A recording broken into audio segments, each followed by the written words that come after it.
my presence would disappear beneath the shadow of my father's retirement party, but humiliation never stays quiet. My dad blocked the entrance to my brother's villa and laughed, asserting I would never possess the money or status to step inside, while my mom urged me not to embarrass the family.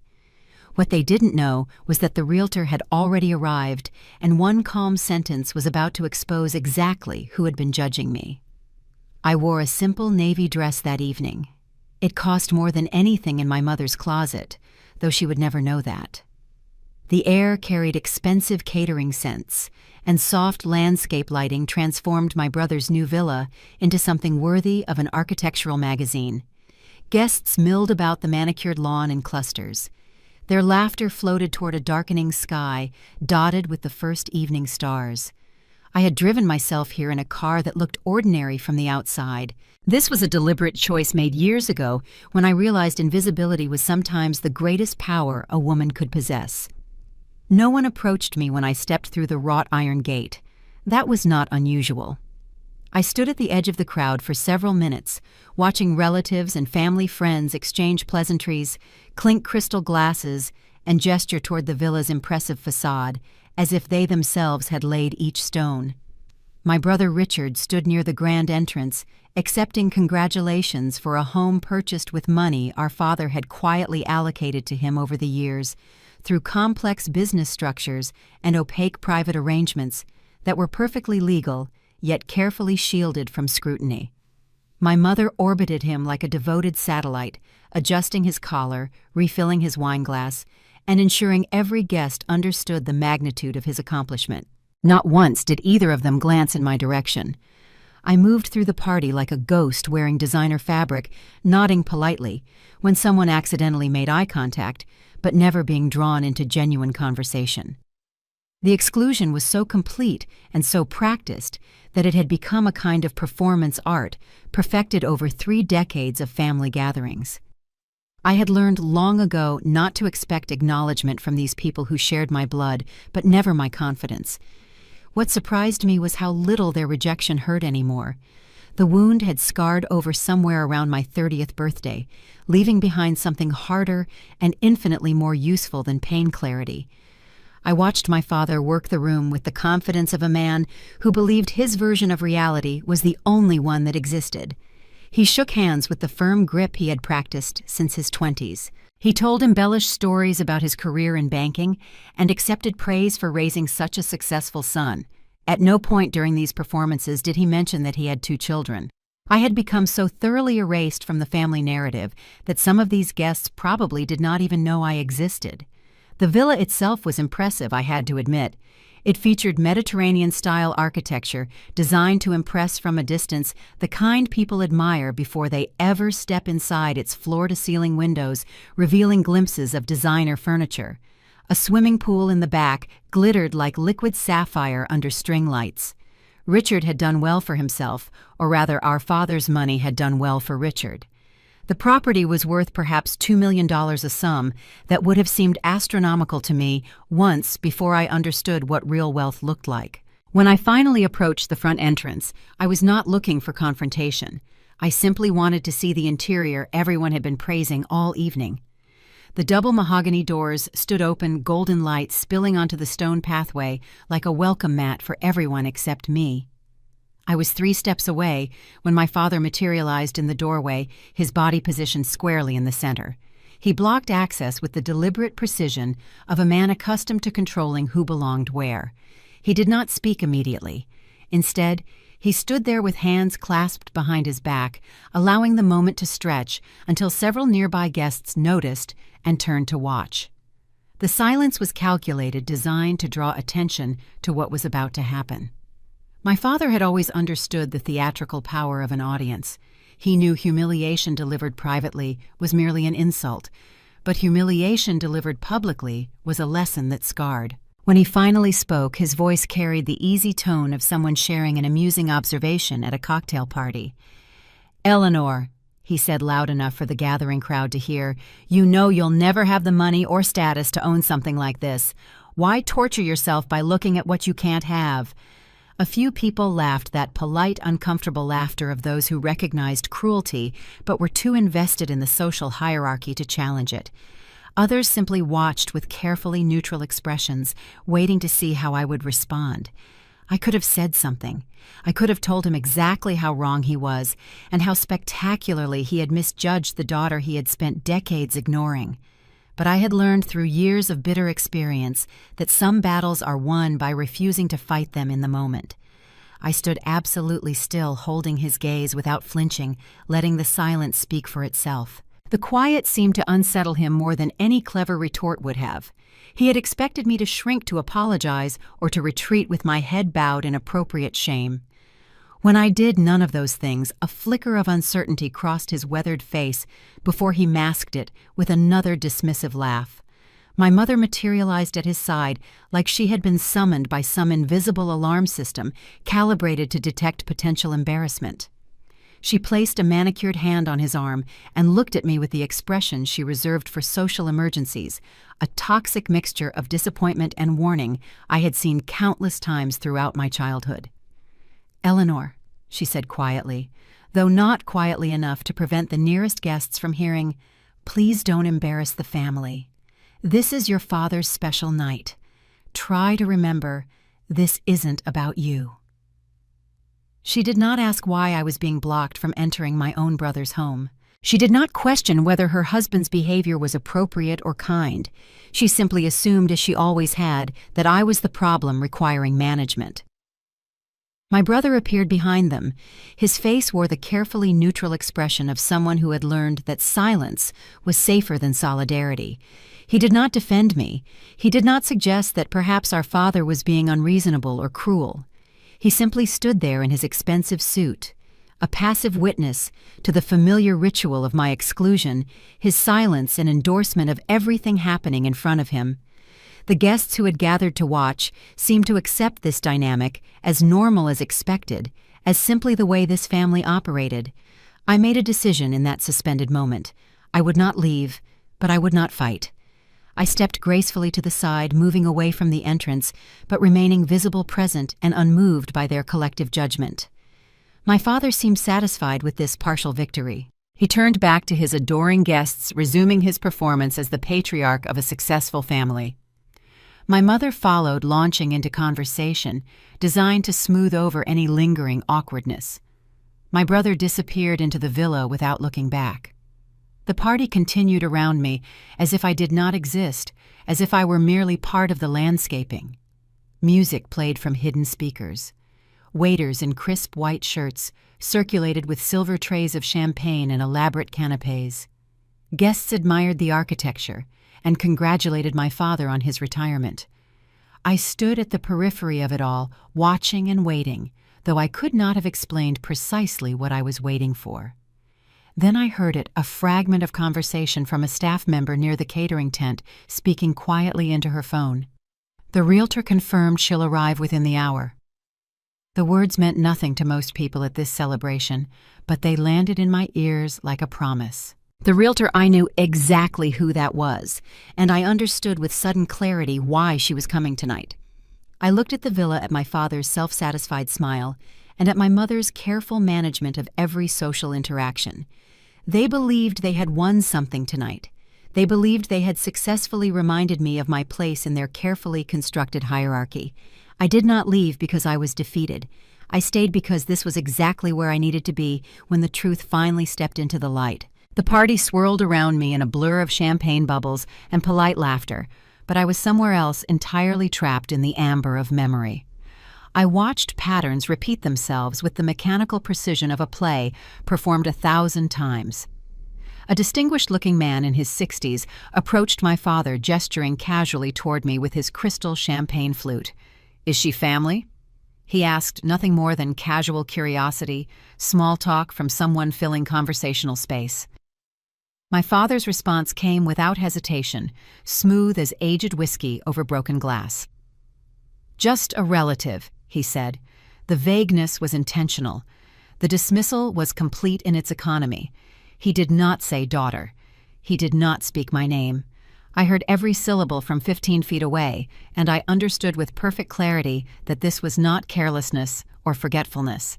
This strategy was refined over decades. Standing there in the shadows of my father's retirement celebration, watching him expertly redirect conversations away from my existence, I found myself pulled backward through time to another party. Another evening when I had been physically present, but systematically erased from the family portrait. I was 23 years old, fresh out of business school, with honors attending a celebration for my brother Richard's first significant promotion at the investment firm where my father had arranged his position. The living room of my parents' sprawling suburban house had been transformed into a showcase for family friends, business associates, and carefully selected neighbors who would appreciate witnessing the Ashford family's continued success. The air smelled of expensive catering and my mother's signature perfume. Everywhere I looked, people were raising glasses to my brother's golden future. My father had spent nearly 30 minutes that evening introducing Richard to important contacts, listing his grades, his internships, and his natural talent for finance. When someone in the crowd finally noticed me standing awkwardly near the fireplace and asked what I did, my mother stepped in before I could form the first word. "Eleanor is still figuring things out," she said with that particular tight smile she reserved for managing disappointments. "Not everyone finds their path as quickly as Richard. Some children need more time to mature." The assembled group nodded with theatrical sympathy. The conversation flowed onward like a river diverting around an inconvenient stone, while I stood there with unspoken words dying in my throat. I tried afterward to explain to my mother that I had already started my own consulting business, that I had paying clients, growing revenue, and a reputation beginning to spread through word of mouth. She waved away my words like cigarette smoke. "You made everyone uncomfortable," she said. "That evening was about Richard. Why do you always insist on making everything about yourself?" The memory dissolved and reformed into another shape, another wound. My brother, at 28, made a catastrophic investment decision that cost him nearly everything he had saved from his impressive salary. He had followed a tip from a friend of a friend and ignored every principle of due diligence, losing close to $300,000 in a matter of weeks. My father discovered the disaster during a routine conversation about family finances and responded with swift, silent efficiency. Money transferred through a series of sophisticated private accounts utilizing complex financial maneuvers intended to maintain the utmost discretion. Richard's credit was repaired. The incident was buried so deeply that even my mother may not have known the full extent. That same year, emboldened by my growing client list and confident in my expanding business model, I asked my parents for a modest loan to fund my company's expansion, a fraction of what they had quietly given Richard to cover his gambling on a bad investment. My father laughed in my face. "You want me to throw good money after bad?" His voice carried the amused condescension he reserved for what he considered foolish requests. "Come back when you have something actually worth investing in, Eleanor. Preferably with a business plan written by someone who understands business." He delivered this verdict at a family dinner with Richard and his new girlfriend as witnesses. No one at the table objected. No one pointed out the staggering double standard. There was another memory sharper than the others, carrying edges that still cut a family meeting about my grandmother's estate, held the year after she passed away peacefully in her sleep. The discussion centered on how to handle her considerable investments. I suggested an alternative approach to the proposed distribution, one that would have saved the family significant money in taxes while still honoring our grandmother's wishes. My father dismissed the idea before I finished explaining it. "That's not how these things work, Eleanor," he said, with the particular weariness he used when forced to explain obvious realities to those too simple to grasp them. "Leave the financial decisions to people who understand finance." Everyone nodded and moved on to other matters. 6 months later, when my exact approach had been independently suggested by the estate attorney and implemented with considerable savings, no one mentioned that I had proposed it first. The credit simply evaporated into thin air, absorbed by the family's collective assumption that good ideas could not possibly originate from the daughter who had never quite measured up. Back in the present moment, my father was clapping Richard enthusiastically on the shoulder, performing the role of proud patriarch for an audience that had no concept of how carefully that pride was rationed, or how precisely it was directed.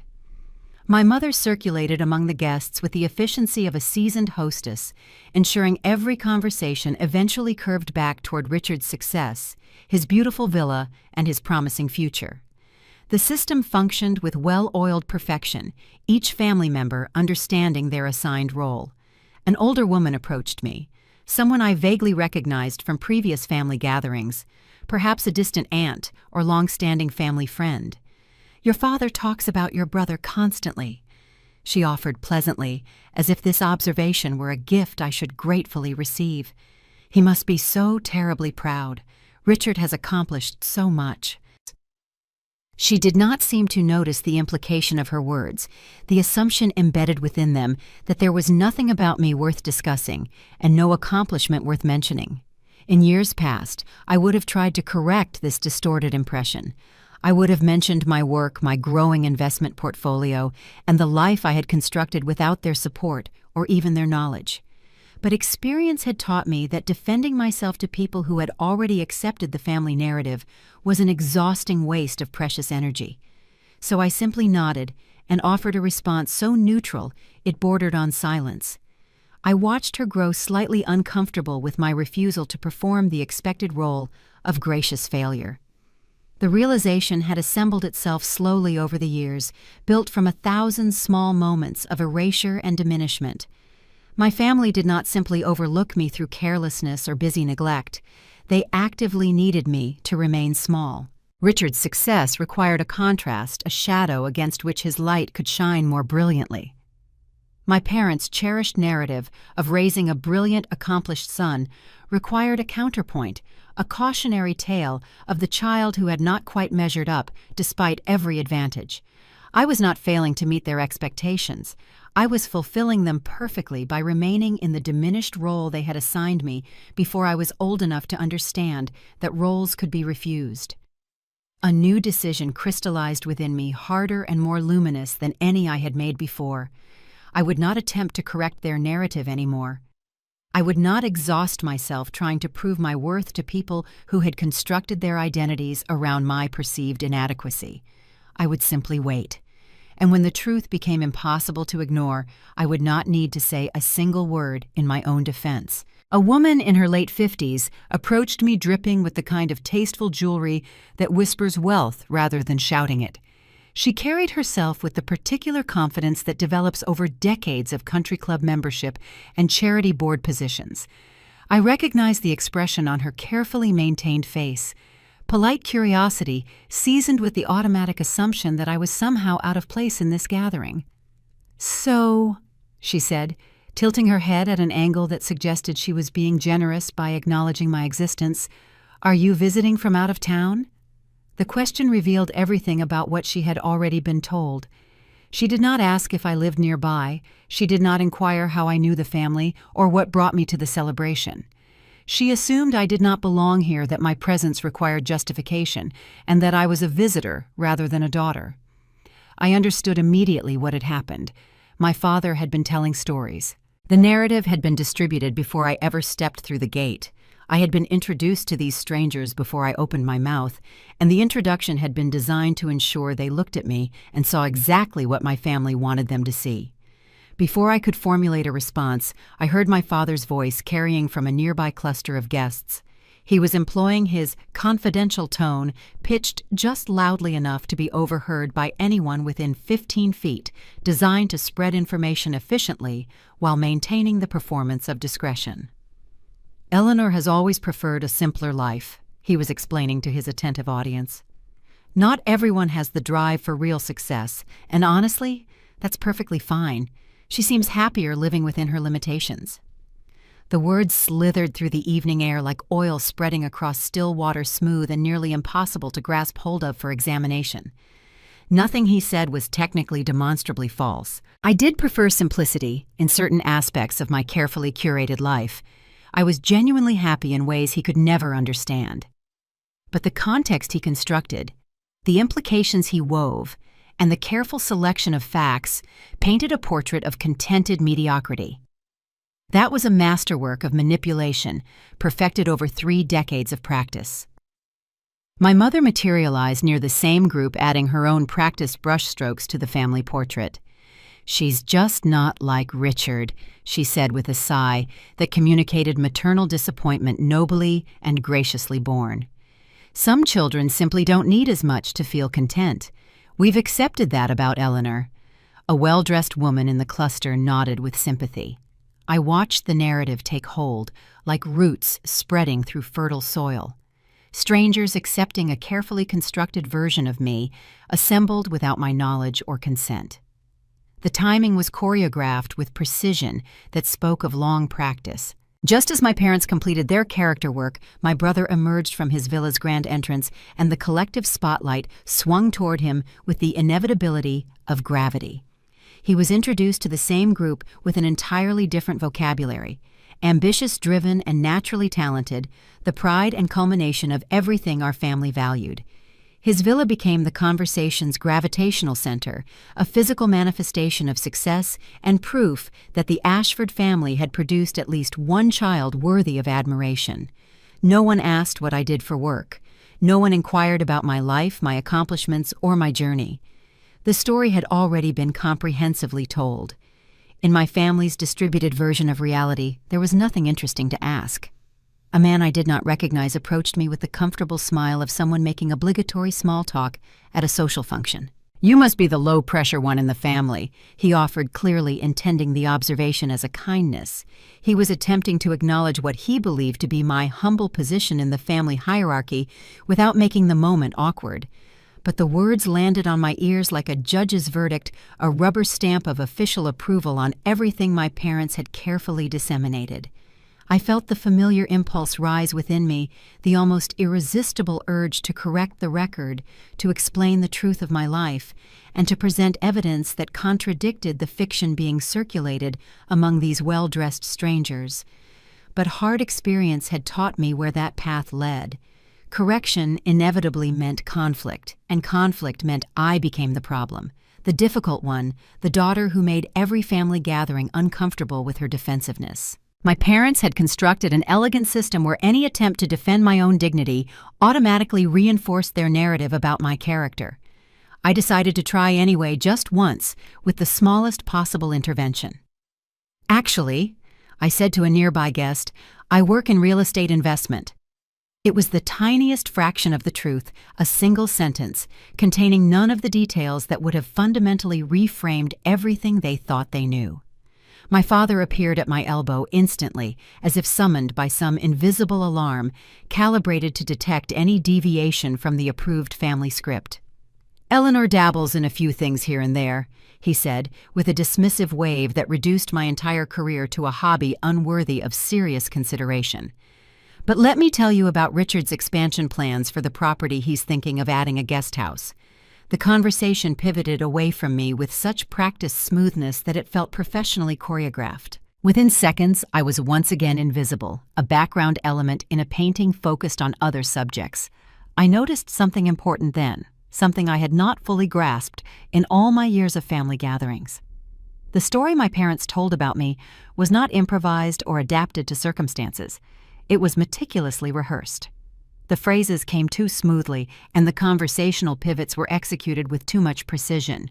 This was a narrative they had been polishing for decades, refining it with each repetition at each social event until it flowed with the naturalness of absolute truth. They knew exactly what to say and when to say it, because they had told these same stories so many times before that it had become their reality.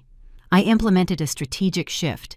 Instead of continuing to correct the false narrative, I stopped engaging with it entirely. When someone repeated something my parents had said about my limited ambitions, I responded with neutral acknowledgement and offered nothing more. When someone commented sympathetically on my simple life, I simply nodded without elaboration or defense. The reactions were genuinely interesting. People grew visibly uncomfortable when I refused to perform my expected role to either confirm their assumptions or deny them with the defensiveness that would prove their assumptions correct. Several conversations terminated abruptly, the other parties uncertain how to continue when I would not participate in my own diminishment. My family interpreted my new silence as their complete victory. I observed it in my father's increasingly satisfied glances across the lawn, in the tension releasing from my mother's carefully maintained shoulders, and in my brother's casual assumption that all was proceeding according to the natural order. They believed they had successfully managed the potential embarrassment of having their less successful child present at their triumphant gathering. They had distributed their carefully crafted version of Eleanor to every guest who mattered, and no one had raised an objection. What they fundamentally failed to understand was that I was no longer expending energy fighting their narrative. I was simply waiting with patience developed over 30 years for someone outside their control to rewrite everything they thought they knew. I caught a fragment of conversation drifting from the catering station. A staff member was confirming logistics on her phone. "The Realtor is approximately 15 minutes out." The words floated past every other ear without registering significance, but they landed in my awareness like a key turning in a long, locked door. They had spent the entire evening defining who I was for everyone present. They were about to discover that their monopoly on that definition had an expiration date. My phone vibrated softly in my clutch, a subtle electronic pulse that suddenly seemed louder than all the conversation and music swirling around me. I knew before looking at the screen that it would be from Marina, my business partner of 7 years, the woman who handled the operational complexities of everything I had constructed, while my family remained blissfully unaware of my existence as anything other than a disappointment. Her message was characteristically concise, urgent, and professionally direct. "Need confirmation on the Harrington deal tonight. They're proceeding with or without our final terms by midnight." The Harrington deal, 8 figures over 3 years, 18 months of careful negotiation. It was the kind of complex real estate portfolio transaction that would permanently cement our position as the region's premier private investment firm for ultra-high net worth individuals. I had been cultivating the Harrington family's trust for nearly 4 years, patiently building the relationship, demonstrating expertise without desperation, and positioning myself as the inevitable choice when they finally decided to restructure their considerable property holdings. And now, this culmination required my focused attention at the precise moment I was standing at my father's retirement party, being publicly dismissed as the family disappointment and playing a role I had not auditioned for and did not want. I stared at the glowing screen, then lifted my gaze to survey the party unfolding around me. The calculation I faced was brutal in its stark clarity. If I excused myself now to handle this business requiring immediate attention, my family would have their narrative validated and amplified. Eleanor couldn't even stay for her own father's retirement celebration. Eleanor always prioritizes herself over family. Eleanor has never understood what loyalty and love actually mean. The whispered criticisms would follow me to every family gathering for the next decade. But if I remained here allowing this deal to slip away while I worried about the opinions of people who had never valued anything I accomplished, I would be sacrificing something I had built with my own intelligence and persistence for people who had demonstrated repeatedly that my achievements meant nothing to them. I chose to stay not for my family's sake or to earn approval that would never genuinely come, but because the timing was not yet right for what I sensed was approaching. The Realtor Victoria was coming. Something significant was preparing to shift in this carefully controlled environment. Every instinct I had developed over years of successful business dealings told me I needed to be physically present when the shift occurred. My father's sharp eyes noticed me examining my phone from across the manicured lawn. He could never resist an opportunity to perform for an audience, especially when that performance reinforced the evening's dominant theme. "Work problems," he called out with deliberate volume, ensuring nearby guests would hear and turn to observe. His tone carried unmistakable amusement, as if the very concept of me having work important enough to demand urgent attention was inherently laughable. Several people rotated to watch this small drama, their faces holding the mild interest of audience members at a play they had not expected to find entertaining. I slid my phone back into my clutch without sending a response to Marina's urgent message. "I'll handle it later." I said, keeping my voice carefully neutral and refusing to provide the defensive reaction he was clearly hoping to provoke and display. My father nodded with visible satisfaction, turning to the guests clustered around him. "You see," he said, gesturing toward me with his champagne glass. "No pressure with our Eleanor. She figured out long ago how to keep her life simple and small. There's something almost admirable about that kind of acceptance." The words were a precision instrument of humiliation, soft enough in tone to seem almost complimentary, yet sharp enough in implication to draw blood from anyone who understood what he was really saying. Another vibration. Another message from Marina. "Harrington getting cold feet. We cannot wait much longer without losing leverage." I studied the screen and felt the considerable weight of the decision pressing against my chest like a physical force. This was what my family had never understood, could never understand, because they had never bothered to look beyond their assumptions about who I was. Every moment of strategic silence came at a real and measurable cost. Every time I chose not to correct their distorted narrative, not to defend my substantial accomplishments, or not to demonstrate my actual worth, I was making a sacrifice that required something valuable from me. Tonight, I was betting everything on a realtor running late and my own intuition about what her arrival would mean. My mother appeared at my elbow with the silent approach she had perfected over decades of family management. She leaned close enough that I could smell her signature perfume, her voice dropping to barely above a whisper.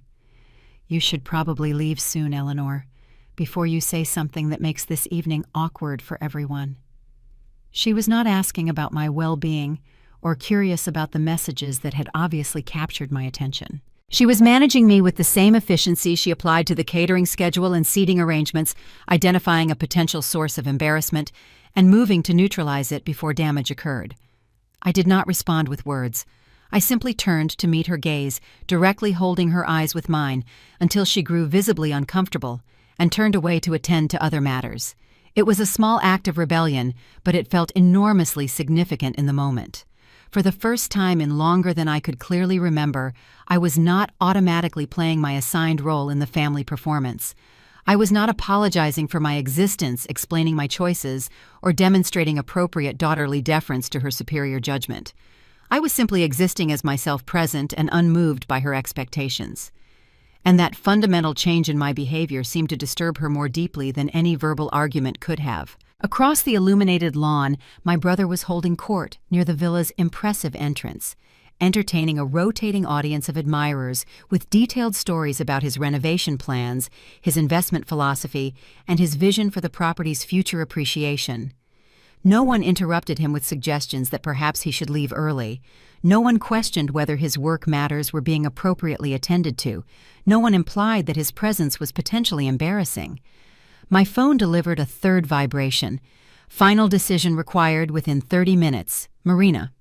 I composed my response with my screen angled away from curious observers, fingers moving quickly across the glass surface. "Proceed with option B. Full authorization granted. Trust your judgment."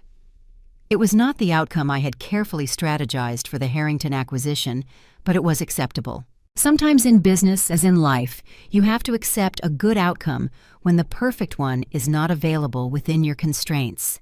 The sacrifice had been completed. Whatever unfolded at this party over the coming hour, whatever Victoria's arrival ultimately brought into this controlled environment, I would face an invisible consequence that no one at this celebration would ever know existed. That was the true price of my strategic silence, not the weakness my family imagined, but a calculated investment in a future return they could not begin to anticipate. I overheard a staff member mention to a colleague that the realtor was running approximately 10 minutes behind schedule. The information drifted past most ears without registering any significance, but it landed on mine like a confirmation that my patience was about to be rewarded. My silence tonight was not the silence of defeat or fear. It was the silence of someone who understood precisely what she was trading and what she would receive in return. The laughter that erupted from the cluster of guests surrounding my father was louder and more sustained than anything that had come before. The sound had the unmistakable quality of performance, too hearty, too prolonged, and too precisely calibrated to draw attention across the entire gathering. I watched as guests from distant corners of the manicured lawn turned toward the noise, curious about what amusing thing they might be missing. My father stood at the absolute center of the group, commanding attention with the practiced ease of someone who had spent a lifetime believing his voice was the most important one in any room he entered. I moved closer without appearing to do so, drifting toward the cluster while maintaining the social invisibility I had perfected over decades of family events. The movement went unnoticed. Years of being overlooked had transformed into a kind of unexpected superpower. "You know," my father was saying, his voice projecting, with the warm authority of a man sharing hard-won wisdom, "there are fundamentally two types of children in this world. Some understand instinctively that success requires sacrifice, that you have to fight aggressively for your place in the competitive world. They see opportunities and seize them with both hands." He paused with theatrical timing, allowing the statement to settle over his listeners and permitting them to fill in the obvious conclusion about which of his children he was describing.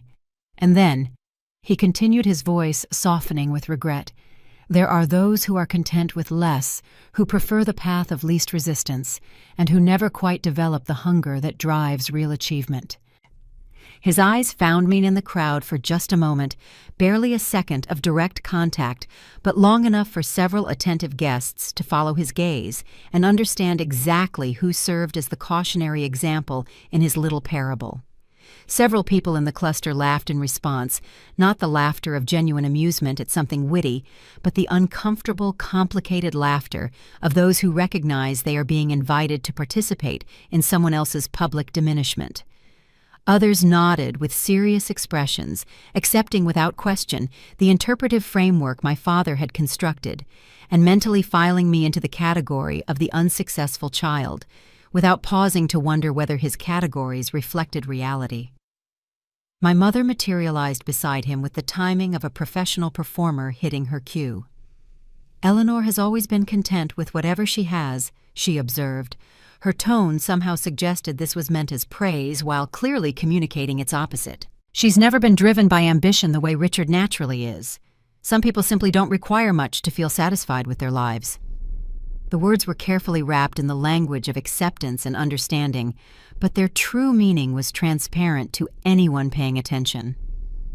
I had comprehensively failed to meet the family's standards for success, and they had graciously, generously decided to forgive me for this fundamental inadequacy.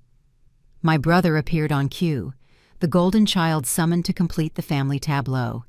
He offered a modest smile, calculated to suggest he was slightly embarrassed by all this praise, while simultaneously accepting it as his natural due. "I just worked hard and stayed focused," he said with rehearsed humility. "Anyone could accomplish what I've accomplished if they truly committed themselves to excellence." The implication floated in the evening air like perfume I had not genuinely committed, had not worked with sufficient dedication, and had somehow chosen my position at the bottom of the family hierarchy through my own failures of character and discipline. A guest in the cluster turned to address me directly. "Do you think that's a fair assessment?" she asked.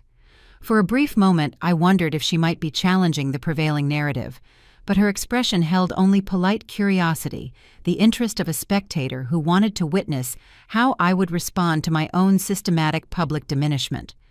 The entire group waited in anticipatory silence.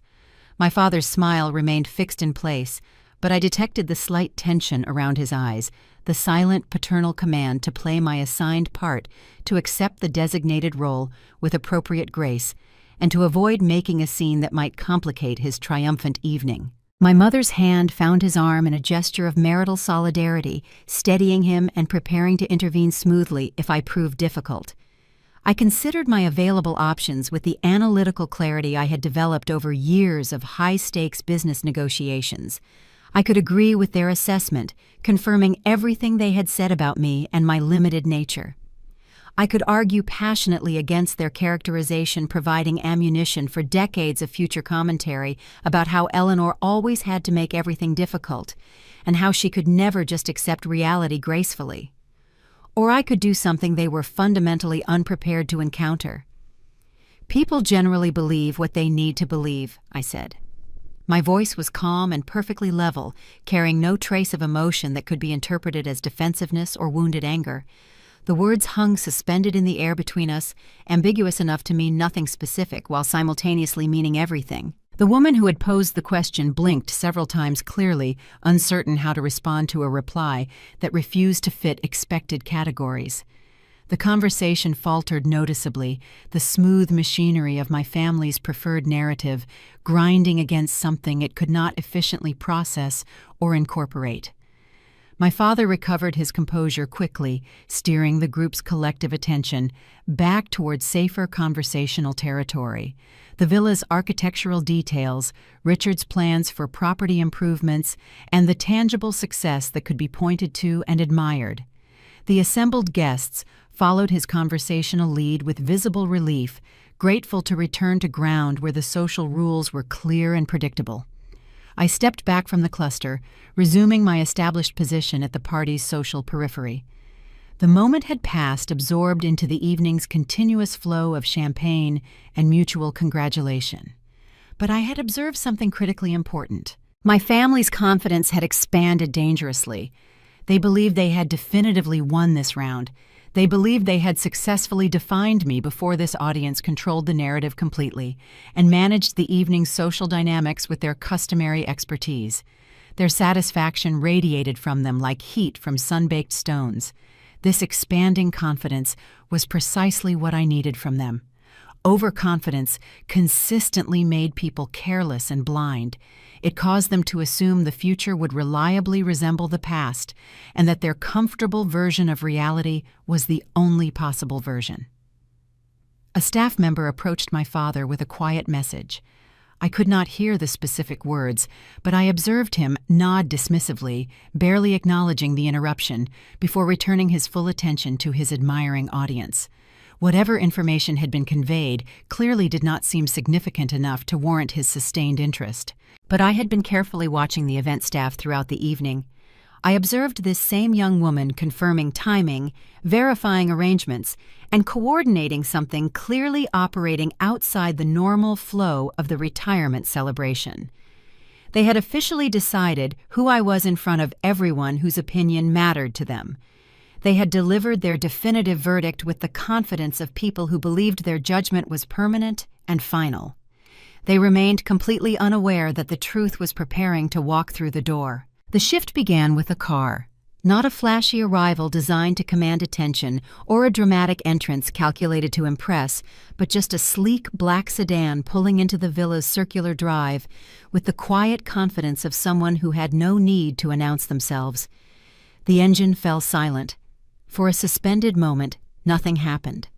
Then the driver's door opened with a soft click, and a woman emerged into the landscape lighting. She appeared to be in her late 40s, dressed in a tailored charcoal suit that communicated wealth and authority without making any obvious effort to do so. Her posture was flawless, and her movements were economical and precise, every gesture suggesting someone accustomed to operating in rooms where the numbers discussed had many zeros. She surveyed the party with quick, professionally assessing eyes, taking in the landscape architecture, the catering setup, and the villa's clean-lined Mediterranean exterior, softly illuminated against the night. Her expression revealed absolutely nothing about her conclusions. Several guests noticed her arrival and paused their conversations to observe. There was something magnetic about her presence, a gravitational force that had nothing to do with conventional beauty and everything to do with the particular kind of authority that comes from genuine competence. She moved toward the main gathering, not like someone seeking permission to enter, but like someone conducting an evaluation. A staff member approached her immediately. They exchanged brief words too quiet for anyone else to hear. The woman, Victoria the Realtor I had been expecting, nodded once with crisp efficiency and began making her way through the crowd. She did not appear to be searching for anyone in particular. She simply observed her mere presence sufficient to alter the energy of the space around her. My father detected the disturbance in his domain within seconds. I watched his expression shift through several phases: initial curiosity, rapid assessment, and then the instinctive recognition of someone who might represent power or opportunity. He excused himself from his current conversational cluster and moved to intercept her, his considerable social charm already warming up for deployment. "Welcome to our celebration," he said, extending his hand with the confident grip of a man who expected to be acknowledged as the most significant person in any gathering he hosted. "I'm Harold Ashford. This is my retirement party. My son owns this beautiful villa." The introduction was carefully designed to establish hierarchy immediately, to make clear that he was the patriarch, the host and the center around which this entire evening revolved. Victoria accepted his handshake with professional courtesy, but nothing in her demeanor suggested she was particularly impressed or interested in impressing him in return. "Congratulations on your retirement," she said. Her tone was pleasant but notably lacking warmth. "Lovely property." Her eyes slid past him almost immediately, continuing to scan the assembled guests with that same professionally assessing gaze. I observed my father recalibrating his approach in real time. He was not accustomed to being moved past so efficiently, not familiar with conversations that failed to center on his importance and accomplishments. "Do you work in real estate?" he pressed. His voice carried the slight edge of someone fishing for information that would help him categorize this unexpected variable. "My son Richard just purchased this villa. It was quite the investment, prime location, excellent appreciation potential." Victoria nodded with polite neutrality. "Yes, I noticed the listing when it was available." The response was carefully crafted to reveal nothing about her opinion of the property, the purchase, or the people who had made it. She posed a few brief questions about the evening's occasion's standard social small talk before excusing herself to speak with someone else.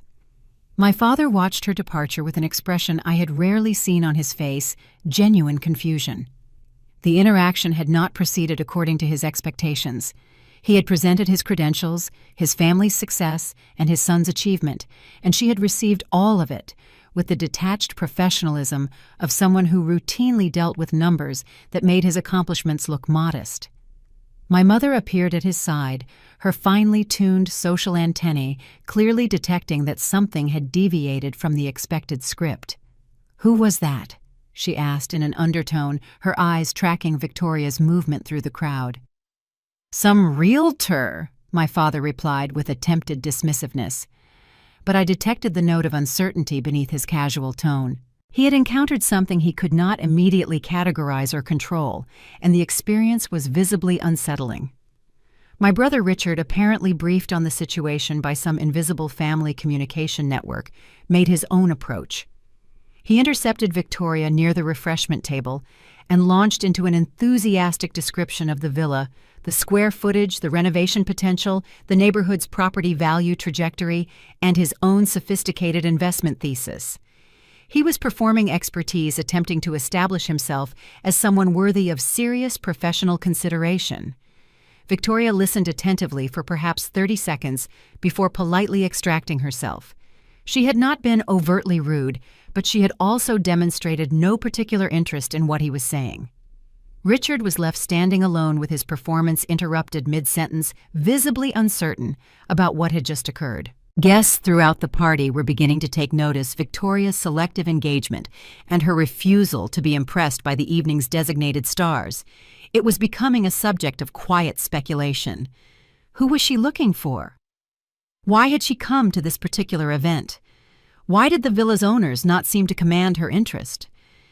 And then her eyes found me across the lawn. The moment of direct contact lasted only seconds, but it felt significantly longer. She looked at me with unmistakable recognition, a slight nod of professional acknowledgement that carried far more weight than anything she had offered my father or brother. Then she continued her circuit through the party, speaking briefly with various guests and gathering information through a process that appeared casual but was clearly systematic. My father had witnessed the exchange. I watched realization and confusion battle across his features as he processed what he had observed. "Do you know her?" he demanded, moving toward me with more aggressive energy than he had displayed all evening. "A realtor appeared at your party," I replied, keeping my voice completely calm and my expression neutral. "I have no idea why that would have anything to do with me." He had no effective response. His certainty was developing cracks, tiny fractures appearing in the foundation of his absolute control over the evening's narrative. He looked toward my mother, toward my brother, and toward Victoria, now engaged in conversation with a cluster of clearly wealthy guests on the far side of the gathering. I caught a fragment of Victoria's words as she passed near a staff member. "I'll wait for the right moment." The sentence was not intended for my ears, but I absorbed it nonetheless. The right moment. Something was approaching, and my family had no understanding of what it might be. The party no longer belonged to them. The atmosphere throughout the party had undergone a transformation difficult to articulate precisely, but impossible to ignore. Conversations grew quieter and more watchful. The easy flow of champagne and superficial small talk had been interrupted by Victoria's commanding presence.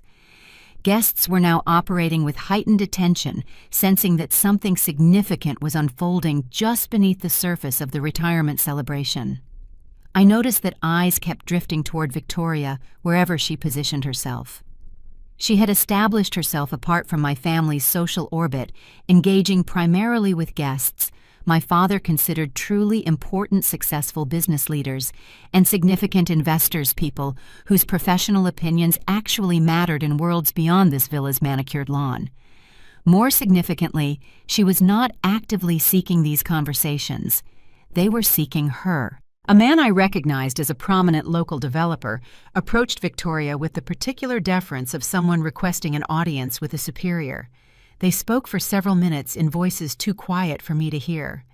I observed the developer's expression undergo a visible transformation from initial curiosity to growing respect to something that approached genuine awe.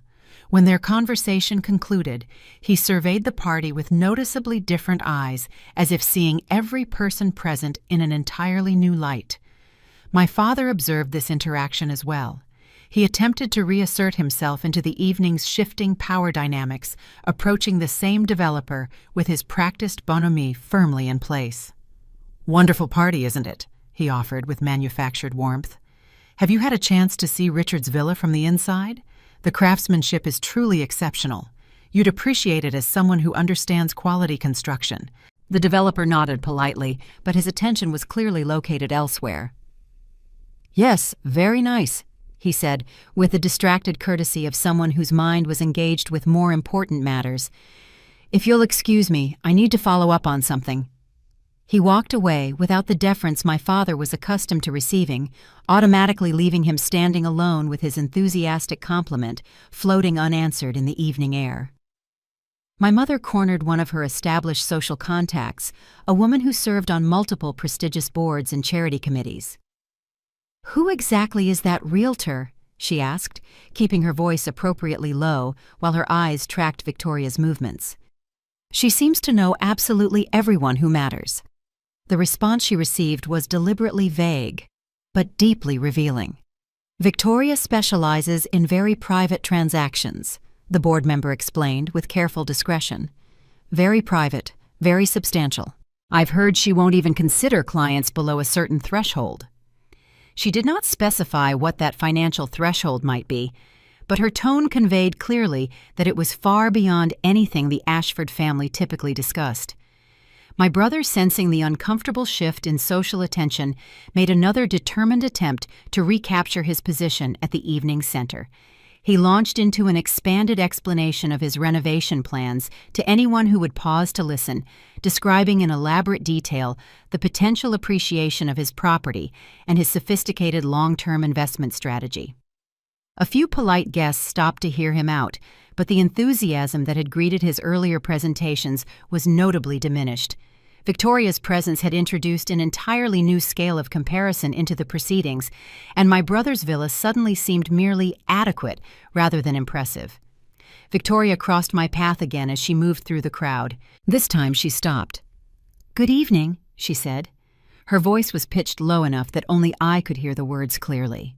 The greeting was brief and professionally appropriate, but somehow weighted with significance that nearby observers could sense without understanding. She did not address me by name, did not explain how we might know each other, and did not provide any context for curious onlookers. Then she nodded once and continued on her measured way through the gathering. but the moment had been witnessed. Several guests who had been tracking her movements observed the exchange.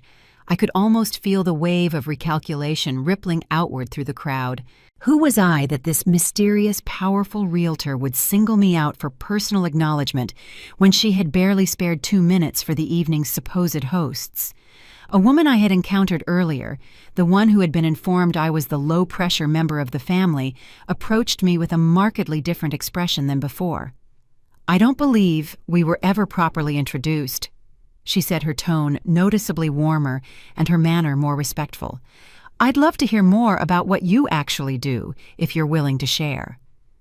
I provided the same neutral, uninformative response I had been offering all evening, but this time the identical words landed entirely differently.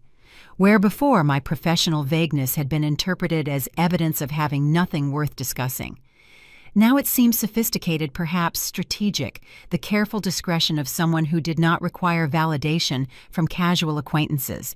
My father intercepted me before I could drift away from the conversation, his face tight with poorly concealed anxiety. All pretense of the benevolent patriarch had been stripped away by circumstances he could not control. "Don't say anything foolish," he hissed, his fingers gripping my arm with more force than necessary. "I don't understand what's happening here, but you will not embarrass this family tonight." I looked deliberately at his hand on my arm, then raised my eyes to meet his. The fear was visible now, breaking through his carefully maintained facade of confident authority. He did not understand what Victoria's presence signified, but his instincts were telling him that his control over the evening's narrative was slipping rapidly away. He was scrambling desperately to contain damage he could not yet clearly see. "I haven't said anything at all," I reminded him, keeping my voice perfectly steady and calm. "I've been nothing but well-behaved and appropriate. Exactly what you've always wanted from me." The response seemed to confuse him more than it comforted him. He released my arm and stepped backward, looking around the party, as if searching for something solid that might restore his accustomed sense of authority. Around us, the celebration continued in its modified form. But the fundamental nature of the gathering had changed. Guests were no longer proceeding toward the natural conclusion of an enjoyable evening. Instead, they were lingering, observing, and waiting with undisguised curiosity. Something was clearly about to happen, and no one wanted to miss whatever it turned out to be. I did not need to take any action. The truth was coming, carried by someone else's voice and authority. All I had to do was remain exactly where I was and let it arrive. The first visible crack in my family's meticulously constructed narrative emerged from a completely innocent question. An older gentleman, someone who clearly operated in the world of significant real estate transactions himself, approached Victoria with the comfortable familiarity of professional equals encountering each other at a social function. "Any interesting closings recently?" he inquired. Victoria offered a measured smile. "A few noteworthy ones," she acknowledged. "One particularly significant transaction. Private buyer, all cash, completely off-market. Very discreet client who values privacy above recognition." She did not volunteer specific numbers, but the way she delivered the information suggested figures that would dwarf anything typically discussed at gatherings like this one. The gentleman's eyebrows rose perceptibly. "All cash at significant scale. That's becoming increasingly rare in this market. What category of property are we discussing?" "Premium estate," Victoria replied with professional neutrality. 20 million range, waterfront location. The kind of property that never appears on public listings. She allowed the number to land without emphasis or drama, as if it were simply a factual detail. Several guests who had been engaged in their own discussions stopped speaking to listen. 20 million, all cash, private buyer. These were words that commanded immediate attention in any room, but especially in this particular room at this specific party, where the evening's host had just been celebrating his son's purchase of a villa that had cost a modest fraction of that amount. My father sensed the disturbance in his domain and attempted to reclaim control through direct intervention. "Speaking of noteworthy real estate," he interjected loudly, "my son's villa represents quite the investment opportunity. The neighborhood values in this area have been appreciating remarkably. Victoria nodded with impeccable politeness. Yes, this is a pleasant property, and the subtle emphasis she placed on pleasant was almost imperceptible, but everyone present heard the distinction clearly. She turned back to the gentleman she had been addressing effectively, but graciously dismissing my father, without delivering any overt rudeness. My mother's face had lost much of its carefully maintained color. I observed her processing the implications, the scale of transaction. Victoria had casually mentioned the effortless way my father had been sidelined and the growing interest of guests who were now focused on an entirely different kind of success story. My brother stood near the villa's entrance with noticeably diminished confidence. The property that had been the triumphant centerpiece of his evening suddenly seemed reduced in significance.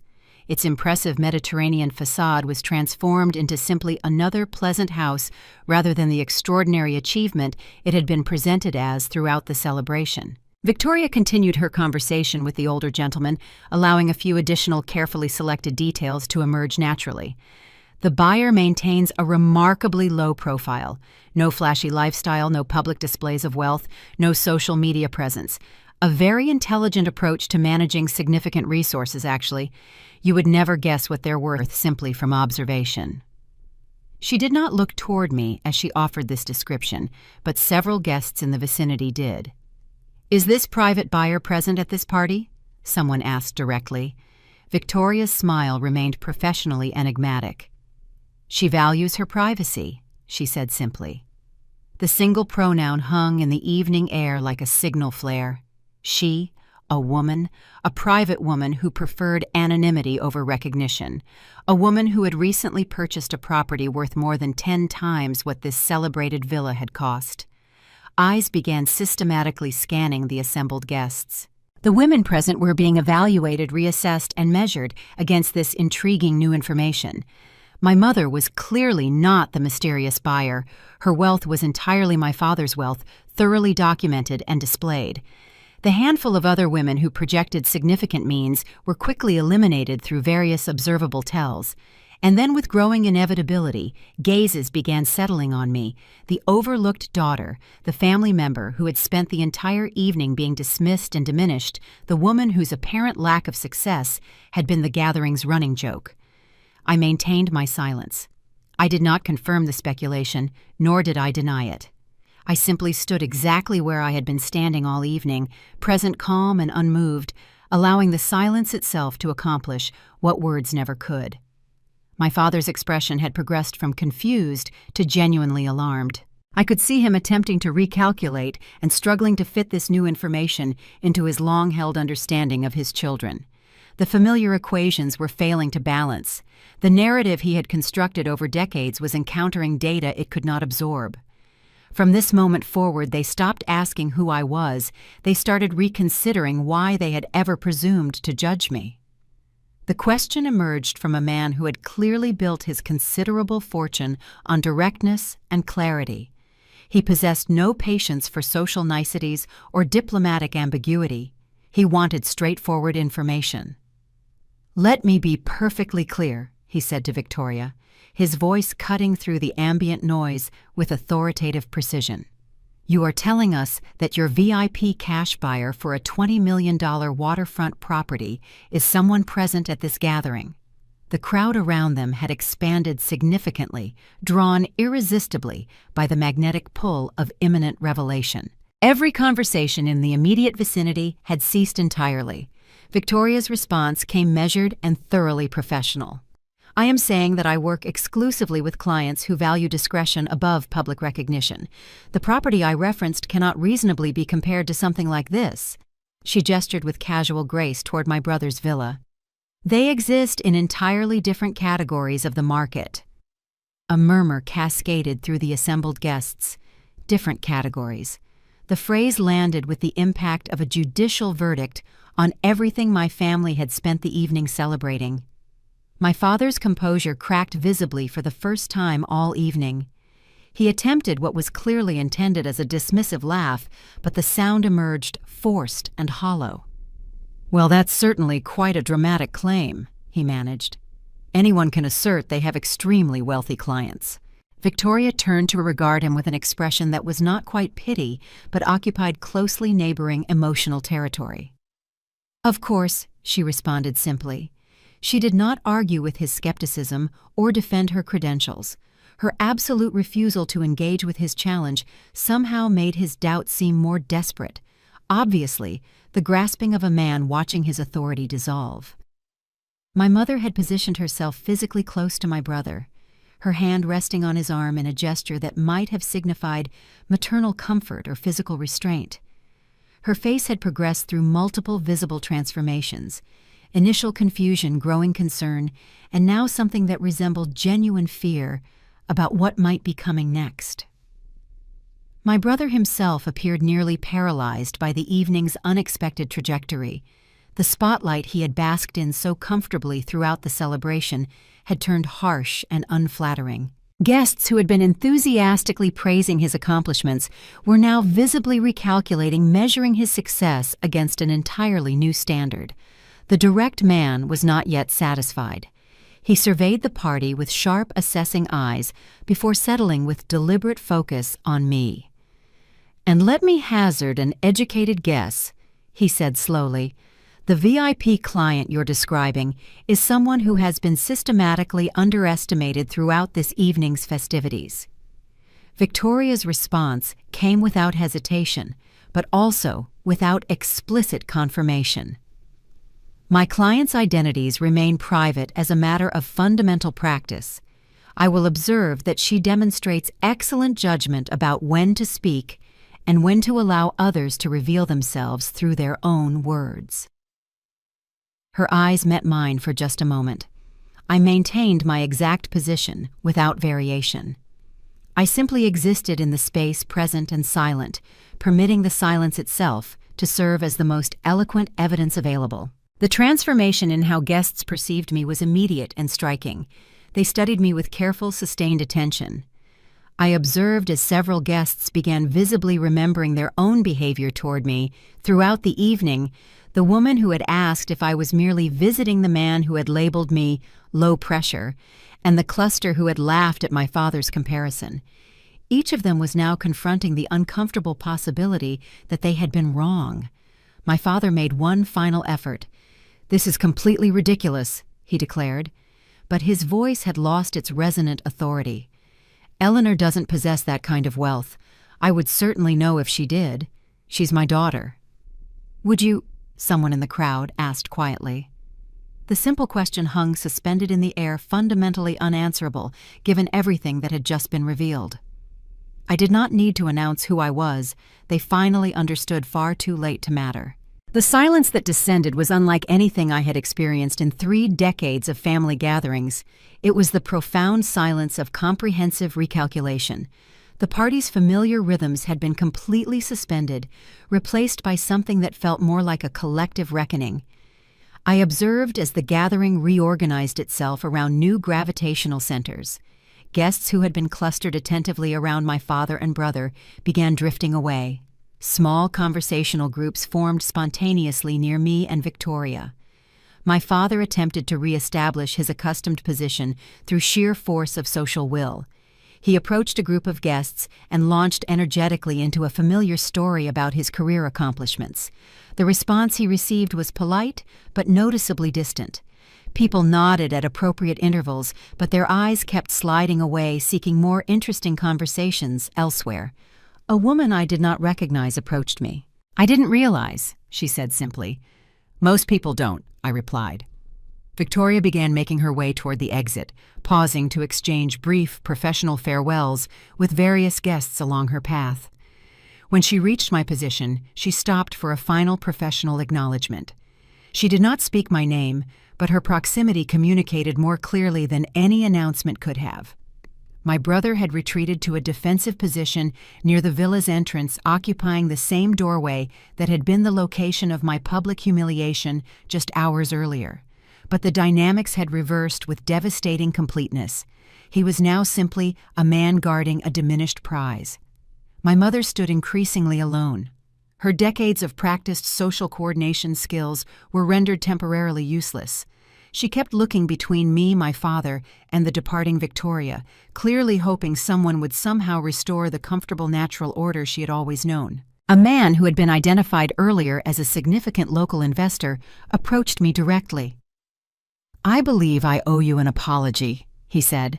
"I made assumptions tonight that were clearly unfounded." "People generally see what they're told to see," I replied without any particular emotion. "It's not entirely their fault." My father stood at the far edge of the gathering, observing as the social capital he had accumulated over an entire lifetime was being systematically devalued in real time. The silence that had initially gripped the party began filling gradually with new conversations, but the fundamental tone had transformed irreversibly. I did not win this moment by speaking. I won because no one retained the authority to speak for me anymore. The gathering had divided itself into two distinct territories, separated by an invisible boundary. One region hosted clusters of guests gravitating toward me. The other territory contained my family, my father, mother, and brother, forming an increasingly isolated defensive perimeter. My father was the first to attempt organized damage control. He approached a group of long-standing family friends. "We've always been tremendously proud of Eleanor," he announced, his voice projecting the warm confidence of a man sharing an obvious truth. "She's always been the independent one in the family, built something genuinely impressive, completely on her own." The friends he addressed listened with appropriate politeness, but they had witnessed what he said earlier in the evening. They understood perfectly that this new narrative represented a frantic attempt to rewrite recent history. My mother adopted a different tactical approach. She made her way toward me, her expression softened into something approximating maternal warmth. "Eleanor, sweetheart," she said, reaching for my hand, "we really should talk privately. There's clearly been so much unfortunate misunderstanding between us." I observed her extended hand without accepting it. "Not tonight," I said quietly. I simply established a boundary, something I had never successfully accomplished in 3 decades of being her daughter. She stood frozen for a long moment, visibly uncertain how to proceed with someone who would not follow the expected script. My simple "not tonight" had removed all of her accustomed power with 2 quiet words. My brother attempted his own salvage operation, but his approach was fundamentally handicapped. He could not claim to have always respected me without simultaneously acknowledging that his entire status had been constructed on a framework that required my diminishment. Every attempt to speak kindly about me now functioned as an implicit admission that he had knowingly benefited from my systematic devaluation.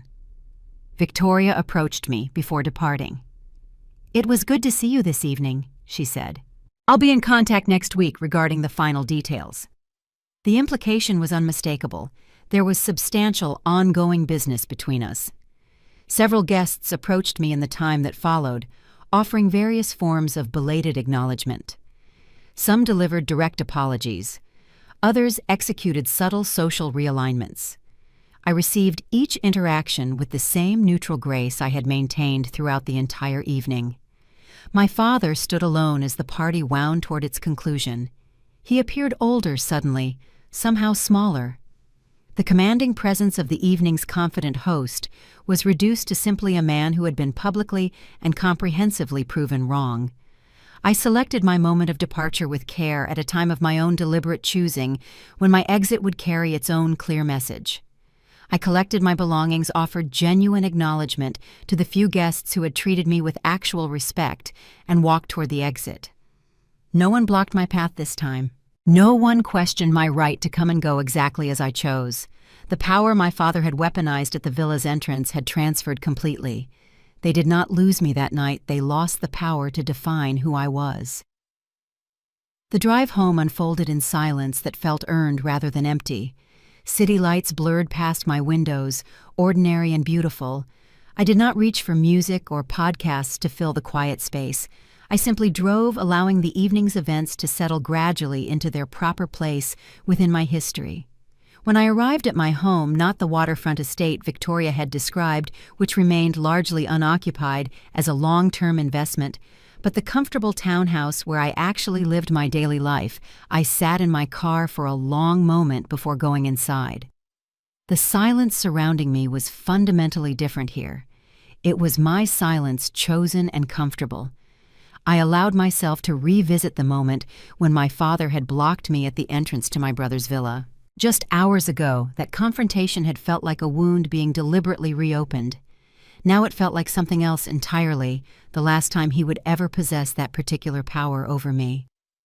I thought about my mother's expression when she began to understand what Victoria's presence signified.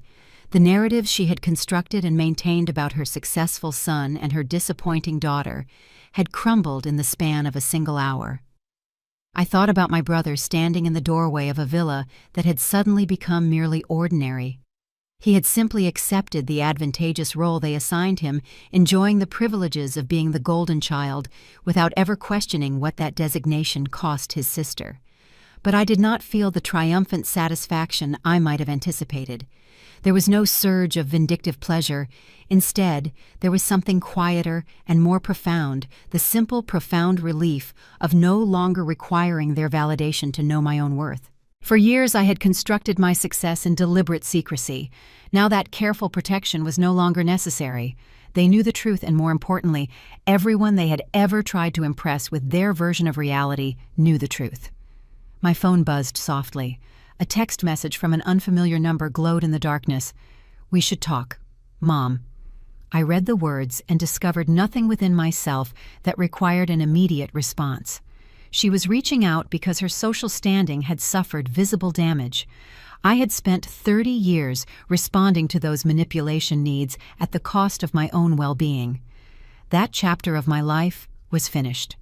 I set the phone aside and walked into my house. The space embraced me with its comfortable familiarity filled with objects I had selected for my own pleasure. I reflected on Victoria's words, the way she had described her VIP client as someone who valued privacy above public recognition. She had been accurately describing me, articulating a philosophy I had consciously adopted years ago: wealth without performance, achievement without announcement, power without the exhausting need to wield it visibly for others' benefit. The evening's events felt like a correction. For 30 years, my family had insisted on telling a story about me that bore no relationship to truth. Tonight, that false story had been publicly corrected by forces entirely outside their control. I poured myself a glass of wine and settled into my favorite chair by the window. Tomorrow would bring business requiring attention, but tonight there was only this: the profound, quiet satisfaction of finally being seen for exactly who I had always been, not because I had demanded recognition, but because I had simply outlasted the lies with patience and persistence. And truth, patient, implacable, inevitable, had finally spoken clearly for itself. That night, I left the party without carrying anything away with me, because at last, after all those years, I was no longer missing anything at all.